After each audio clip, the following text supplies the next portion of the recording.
Hello प्यारे बच्चों, स्वागत है आपका एक बार फिर से अपने चैनल AWT में। मैं नितेश राघव आज आपके लिए एक बहुत ही इम्पोर्टेंट टॉपिक बोर्ड क्लास के बच्चों के लिए लेकर उपस्थित हूँ। और ये जो टॉपिक है वो जहाँ जहाँ पर भी NCERT चलती है क्लास 10th से रिलेवेंट, चाहे वो CBSE बोर्ड हो, चाहे वो UP बोर्ड हो, या फिर जो भी स्टेट बोर्ड हैं जहाँ पर NCERT चलती है, तो उन बच्चों के लिए बहुत ही ज़्यादा रिलेवेंट होने वाला है। आपको सभी को पता है कि कुछ ही समय बाद एग्ज़ाम हमारे आने वाले हैं और एग्ज़ाम की प्रिपरेशन करने के लिए, बच्चों को प्रिपेयर कराने के लिए हमने एक अपना प्लान बनाया है कि सभी बच्चों को रेगुलर कंटेंट मैं अपनी तरफ से इंग्लिश और बाकी जो भी हमारी AWT फैमिली है वो एक एक chapter wise chapter, topic wise topic आपकी डिमांड के अकॉर्डिंग हम एक्सप्लेन करते रहेंगे। और बहुत जल्दी ही हम लोग लाइव सेशन के लिए भी क्लासें स्टार्ट करने वाले हैं। इसके अलावा हम लोग MCQs जो कि एक मेजर फैक्टर प्ले करता है, तो MCQs की क्लास भी स्टार्ट करने वाले हैं। जो भी बच्चे हैं हमारे AWT के साथ जुड़े रहिए। तो विदाउट डिले हम चैप्टर को स्टार्ट करते हैं। चैप्टर का जो फर्स्ट नेम है डस्ट ऑफ स्नो। प्यारे बच्चों, ये जो चैप्टर है क्लास 10th के बच्चे समझ गए होंगे, ये हमारी NCERT बुक का चैप्टर नंबर फर्स्ट है। फर्स्ट फ्लाइट से जो हमारी बुक है फर्स्ट फ्लाइट, दो बुक हैं हमारी, फर्स्ट फ्लाइट और एक है फुटप्रिंट। तो फर्स्ट फ्लाइट की पोइट्री से ये फर्स्ट वाला चैप्टर है और इम्पोर्टेंट चैप्टर हो जाता है, क्योंकि आपको पता है स्टार्टिंग के कम से कम 3 और 4 चैप्टर और लास्ट के चैप्टर कुछ ज़्यादा इंपॉर्टेंट हो जाते हैं एग्जाम के प्रोस्पेक्टिव से। तो without delay we are going to start this chapter and I will explain each and every word along with the literary device, summary and about the poet in this video. So first of all we understand the summary and the explanation in this poem. तो प्यारे बच्चे, होता क्या है, dust of snow देखो ज़्यादा बड़ी poem नहीं है, बट इसका मैसेज है वो बहुत बड़ा है। मैसेज को समझाएंगे बस, बाकी तो इस पोएम में ऐसा कुछ ज़्यादा है नहीं है, दिया नहीं है कि आप बहुत ज़्यादा इसको डिले तक आप इसको समझते रहें। तो विदाउट डिले पहले तो हम ये समझते हैं कि इस पोएम की समरी क्या है। तो देखिए, the dust of a snow shook down on me, the way of a crow shook down on me, the dust of snow from a hemlock tree. इसमें जो पोएट होते हैं, पोएट जो हैं रॉबर्ट फ्रॉस्ट। अब रॉबर्ट फ्रॉस्ट जो हैं, अभी इनके बारे में आगे बात करेंगे। इनको जो जाना जाता है मोस्टली ये नेचर से रिलेटेड वाले कवि हैं, नेचर को ज़्यादा रिलेट करते हैं, तो इसलिए इनको नेचर पोएट भी बोला जाता है।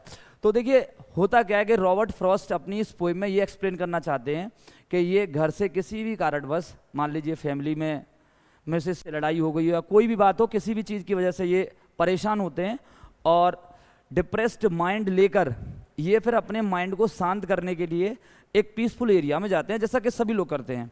अगर वो घर से परेशान होते तो अपने माइंड को शांत करने के लिए कोई ऐसी पीसफुल जगह ढूंढेंगे जहां पर उनका माइंड शांत हो जाए और थोड़ी देर बाद फिर अपने घर आ जाएंगे।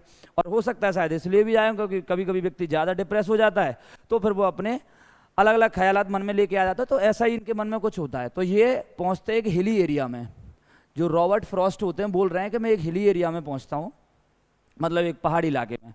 और पहाड़ी इलाके बच्चों कैसा होता है, पहाड़ी इलाके में क्या होता है, ज़्यादातर पेड़ होते हैं छोटे छोटे से और बर्फ़ जमी होती है, तो वहाँ का जो सीन है, जो दृश्य होता है, बहुत ज़्यादा सुंदर हो जाता है।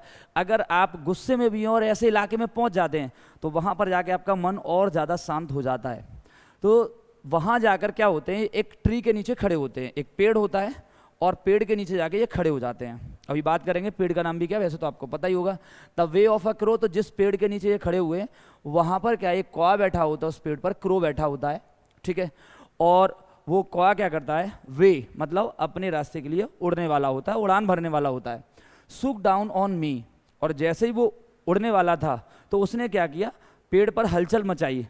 हलचल मचाई मतलब पेड़ को थोड़ा सा हिला दिया। सुक डाउन मतलब हिलाकर, और डाउन मतलब नीचे गिरा दिया। ऑन मी, मेरे ऊपर क्या गिरा दिया, डस्ट ऑफ स्नो।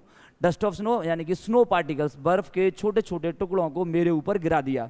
कहाँ से गिरा दिया, फ्रॉम अ हेमलॉक ट्री। ये जिस ट्री के नीचे खड़े हुए थे उसका नाम है हेमलॉक ट्री। अब वैसे आप हेमलॉक ट्री को कंसिडर कर सकते हैं, इसका आप इसको रिलेट कर सकते हैं, ये एक पॉइजनस ट्री है। जहरीला पेड़ इसको कह सकते हैं, पॉइजनस ट्री। जैसे धतूरे का पेड़ होता है उसी प्रकार से एक हेमलॉक ट्री होता है जिसको पॉइजनस ट्री बोल सकते हैं। तो होता क्या है, रॉबर्ट फ्रॉस्ट एक पेड़ के नीचे खड़े होते हैं, वहीं पर एक कौवा होता है, जो कौवा जैसे ही उड़ान भरने वाला होता है, जैसे ही वो अपने विंग्स को फ्लैप करता है, फड़फड़ाता है अपने पंखों को, तो तुरंत ही क्या होता है, वहाँ पर हलचल होती है, जिससे हेमलॉक ट्री की पत्तियों पर जमी हुई जो बर्फ होती है वो पोएट के ऊपर आके गिर जाती है। अब हुआ क्या, क्योंकि इनका माइंड जो था वो डिप्रेसिव माइंड था, घर से तनाव में थे, टेंस थे, बहुत ज़्यादा परेशान थे। लेकिन अब यहाँ पर दो चीज़ें ये सिंबलाइज करते हैं कि घर से एक तो परेशान हो गया है, दूसरा इन्हें क्या दिखाई दिया, कौवा। और कौवा हम मानते हैं क्योंकि वो ब्लैक होता है तो वो अशुभ माना जाता है। और इधर वहाँ पर हेमलॉक ट्री भी दिखाई देता है, हेमलॉक ट्री के नीचे जाके खड़े होते हैं, और हेमलॉक ट्री है वो भी पॉइजनस ट्री है, और पॉइजनस वाली जो चीज़ें होती हैं उनको भी अशुभ वाली चीज़ों में काउंट करते हैं। तो दो घर से परेशान थे, ऊपर से ये दो चीज़ें और ज़्यादा इनको, इनके जो डेस्पेयरनेस है, जो उनकी निराशा है, उसको और ज़्यादा बढ़ाने लग जाती हैं। But has given my heart a change of mood. Poet क्या बोलते हैं कि जैसे ही बर्फ गिरती है इनके ऊपर तो हैज़ गिवन माई हार्ट, इससे मेरे हार्ट को कुछ टच मिली, मेरे हार्ट को कुछ फीलिंग मिली। क्या फीलिंग मिली, अ चेंज ऑफ मूड, मेरा मूड चेंज हो गया। समझो मूड कैसा था, टेंस्ड, डिप्रेसिव, ऐसा माइंड था, लेकिन मूड हो गया change. And saved some part of a day I had rued, और जो पार्ट मैं रूड में बिताने वाला था, रूड का मतलब जो रिग्रेशन में बिताने वाला था, रिग्रेट करके बिताने वाला था, परेशानी में बिताने वाला था, उस दिन का कुछ पार्ट मैंने बचा लिया। तो बहुत छोटी सी पोएम है जिसमें कवि ने बताया है कि वो एक पेड़ के नीचे खड़े हुए थे, वहाँ पर एक कौवा होता है, पहले से ही कवि ज़्यादा परेशान होता है, टेंस्ड होता है। कौवा क्या करता है, जैसे ही अपने पंख फड़फड़ाता है तो कुछ स्नो पार्टिकल्स उसके ऊपर गिर जाते हैं। स्नो पार्टिकल्स गिरने की वजह से उसका जो माइंड होता है पोएट का, वो नेगेटिविटी से पॉजिटिविटी की ओर बदल जाता है, और साथ में जो दिन उसका बर्बाद होने वाला था, जो खराब होने वाला था, उस दिन का भी कुछ हिस्सा उसने बचा लिया। तो देखिए पोएम तो ज़्यादा बड़ी नहीं है, पोएम की जो समरी है, जो उसका मैसेज है, वो बहुत अच्छा है। मैसेज में क्या है इसमें देखो बताया, what are the possible themes of poem, क्या पॉसिबल थीम बता रही है ये पोएम। तो इसका थीम क्या है, एक तो होप है और एक डेथ है, दो चीज़ें बताई गई हैं, ठीक है। एक होप और एक डेथ, दोनों चीज़ें। जब ज़्यादा डेस्पेयर हो गए, निराश ज़्यादा हो गई, कोई ज़्यादा टेंशन बैठ गई, तो व्यक्ति क्या करता है, सुसाइड की तरफ भागता है। किसकी तरफ भागता है बेटा, सुसाइड की तरफ भागेगा। तो एक तो वहाँ पर, और वहीं पर क्या है, अगर मूड चेंज हो जाता है जिस तरीके से पोइट का हो गया, तो उसने क्या है, होप, उसके जीवन में आगे बढ़ने की होप मिलती है। तो ये पोइम यहाँ पर कुछ इस तरीके से हमें थीम देती है। आगे समझते हैं थोड़ा सा पोइट के बारे में। और देखिए पोइट एक अमेरिकन पोइट हैं, और इनको पुलित्जर प्राइज मिला है पोइट्री के लिए। और इनकी जो पर्सनल लाइफ है, प्लोड with a great grief and loss, इनकी जो लाइफ है वो दुख से भरी रही है लाइफ, ठीक है, लॉस से भरी रही है। तो इसलिए ज़्यादातर जो इनकी पोइम्स मिलेंगी, आप पढ़ेंगे इनकी पोइम्स, तो वो पोइम्स मोस्टली इसी तरीके से डिप्रेशन, डेथ, इनके बारे में ज़्यादा मिलेंगी। His father died of tuberculosis, her mother died of cancer. ये बीमारी से इनके ट्यूबरकुलोसिस हुआ था, इसकी वजह से फादर मर गए, कैंसर की वजह से इनकी मदर मर गई, ठीक है। His younger sister Janis was committed to a mental hospital and died before.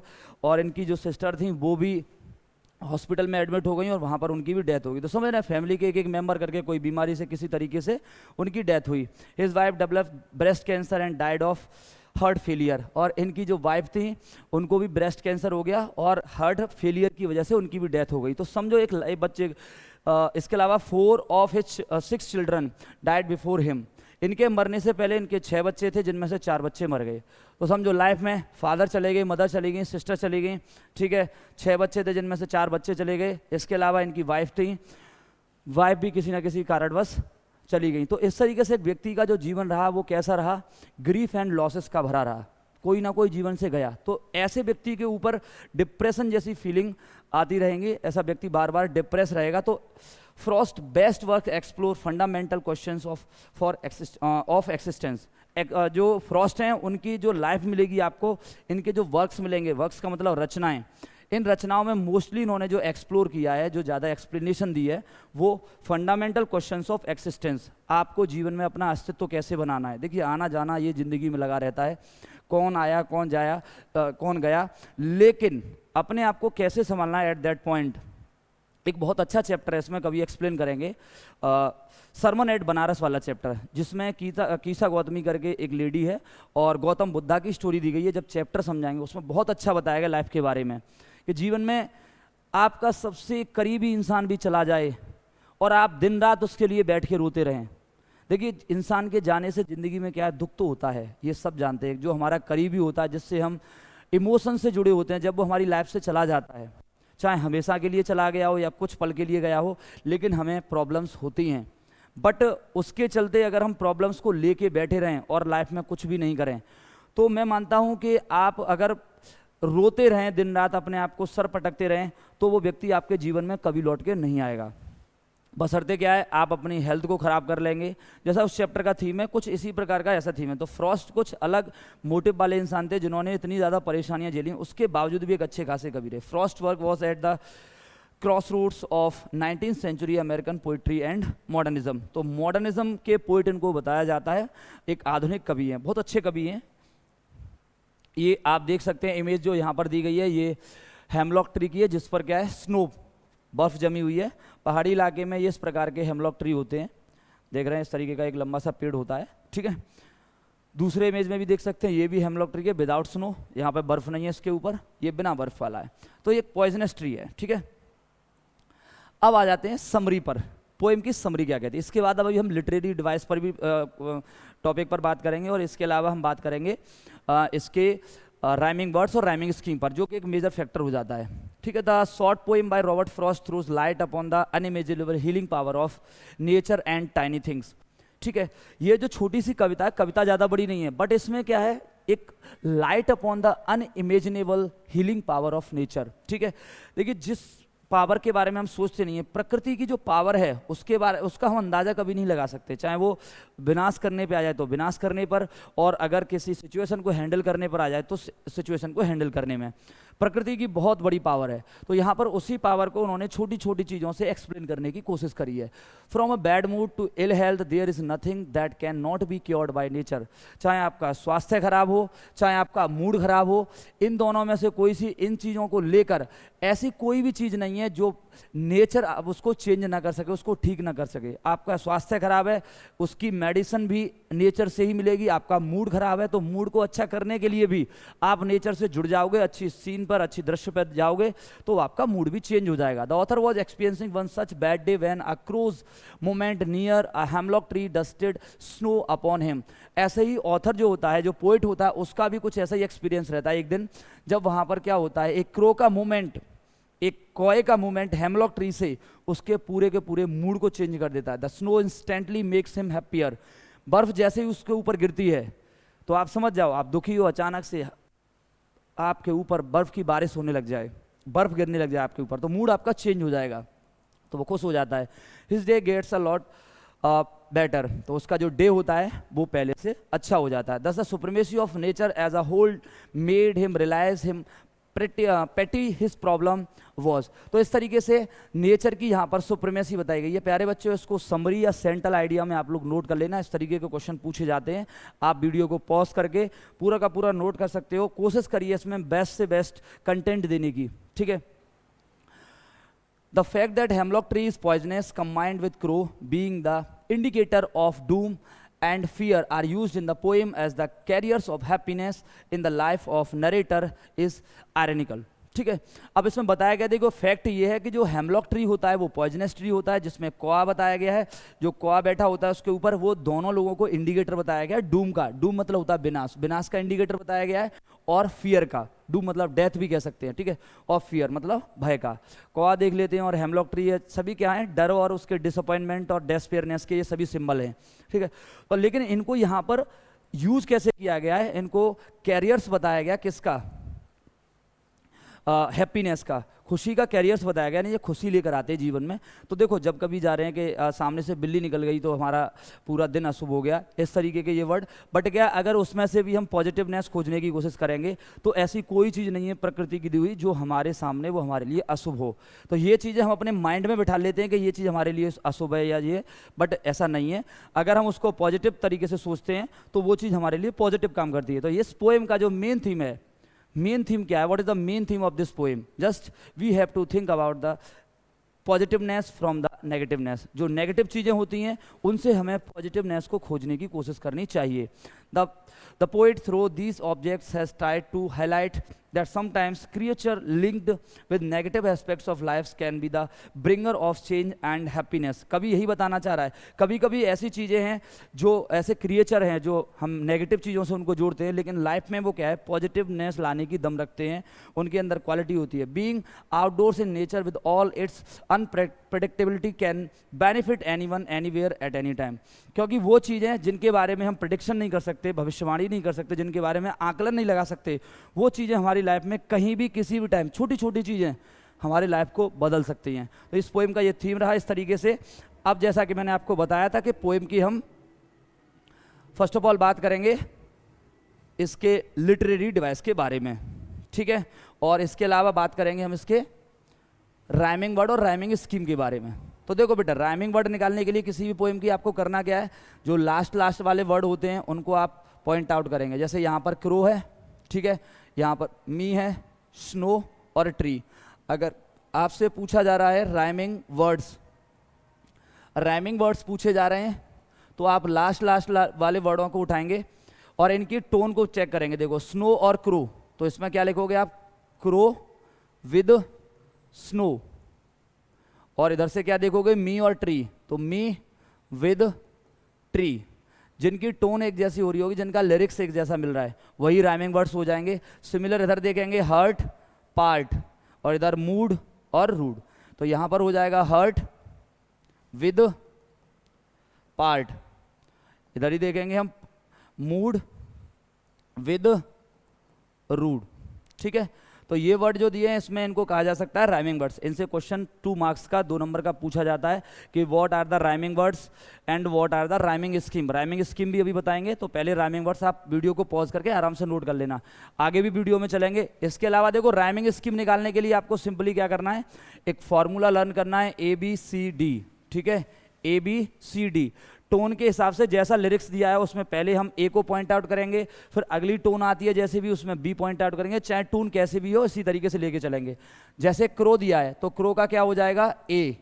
Crow यानी कि ओ का प्रोनाउंसिंग हो रहा है, तो ओ के लिए हमने क्या लिख दिया, ए। मी में किसका हो रहा है, ई, तो ई के लिए हमने लिख दिया बी, ठीक है। अब अगेन आ गया स्नो के लिए ओ यानी कि ए लिखेंगे, ट्री ई आ गया तो यानी कि बी लिखेंगे। तो पहला वाला जो स्टेंजा है इसके लिए जो राइमिंग स्कीम हो जाएगी वो हो जाएगी AB। ऐसे ही करके इसमें देखेंगे। देखिए कोई सी भी पोएम दी हो, अगर उसमें राइमिंग वर्ड और राइमिंग स्कीम की बात करें तो राइमिंग वर्ड अलग हो सकते हैं, बट उसकी जो राइमिंग स्कीम होगी वो सेम रहेगी। सिमिलर यहाँ भी देखेंगे। अब क्योंकि AB पहले लिख चुके हैं तो इधर देखेंगे, हार्ट के लिए हमने लिख लिया C, मूड के लिए लिख लिया D, पार्ट के लिए फिर से वही टी वाला साउंड आ जाएगा तो C, और रूड के लिए D। तो इसकी जो हो जाएगी इस वाले स्टेंजा की वो हो जाएगी CD। तो ये रही प्यारे बच्चे उसकी राइमिंग स्कीम।